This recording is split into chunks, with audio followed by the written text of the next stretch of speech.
One area I'm super light on is this sort of distaste for J.K. Rowling. Um, Now, I'll hold my hands up and say I'm not well versed in what she has or hasn't done, and I'm not.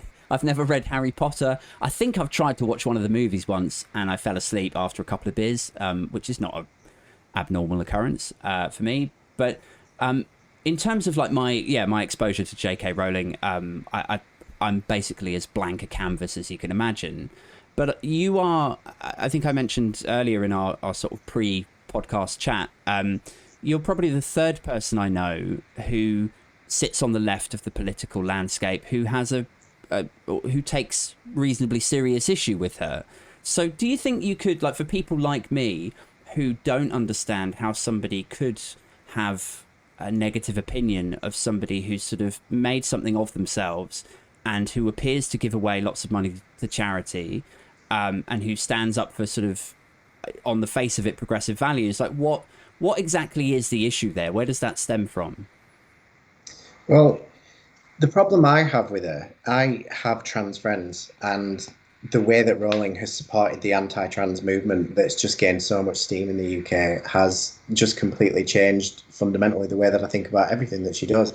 There is no taking away Mm. from the positives that she does, but this is something that people need to realise that you can give money to charity and you can support progressive rights and all of those things and still have horrible values. And she is very much a case of that. When you look at the way that she's treated trans people and the nonsense that she's come out with to back it up, Mm. I like, I mean, there's a lot of things that once you stop looking at her with the she wrote my favorite book series as a kid eyes, you realize is very problematic. Like, I spoke to a friend who's HIV positive who absolutely hates J.K. Rowling from before all of the anti-trans stuff because he was like, you realise that the werewolves in Harry Potter are very much an allegory for HIV positive people. And when he said it and I read it back, I was like, huh.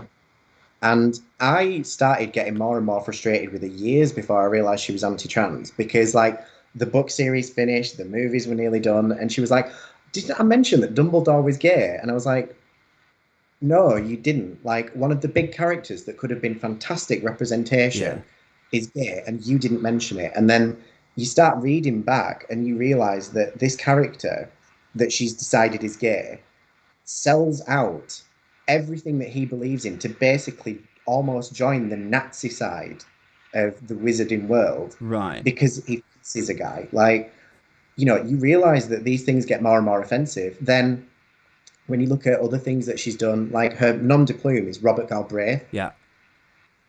And she said, oh, I just chose a man's name because I didn't think people would take me seriously as a crime writer. Did you have to choose the name of the man who was the godfather of conversion therapy?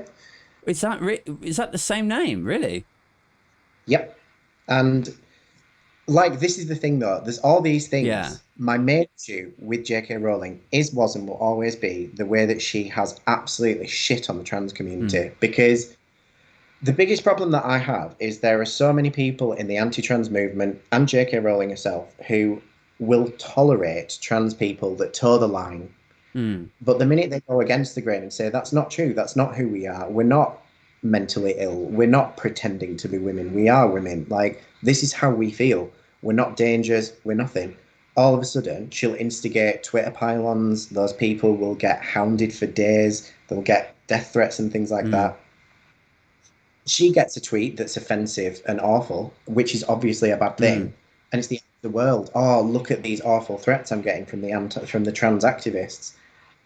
Meanwhile, the people with hashtag I stand with JK Rowling in their bios are the ones that are telling people like me, oh, being gay is wrong anyway, and you're disgusting. I hope you get sexually assaulted, then you'll understand. It's like this debate, people call it the trans debate. It's not a debate. It's a bunch of people who just want to live their lives and get their healthcare and Yeah. feel safe in public versus a bunch of people that are militant, organized behind someone like J.K. Rowling with a huge amount of Mm. influence who will publish letters that are like, there's a letter that she wrote Do you that references a lot of research that just makes no do sense. do you think perhaps a generous interpretation of her situation is that here is this author, incredibly successful, who believes that she's a super good person because she's given away a chunk of money to charity and, you know, no doubt attended whatever galas and all the other stuff that millionaires do, right?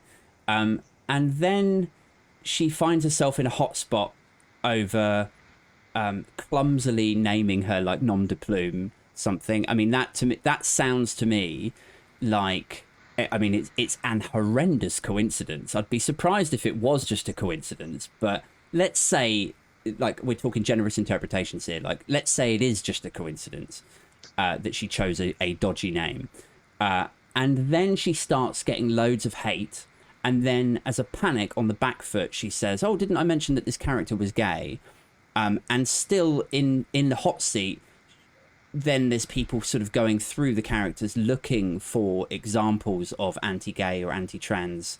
And so then they start looking at like the werewolves or whatever. Like, I know that sounds like a generous interpretation, but could there be something to that where she's just a bit clumsy and a bit of an idiot, but she's not outright anti-trans and anti-gay, and probably in her mind she's got gay friends. You know, like, it does.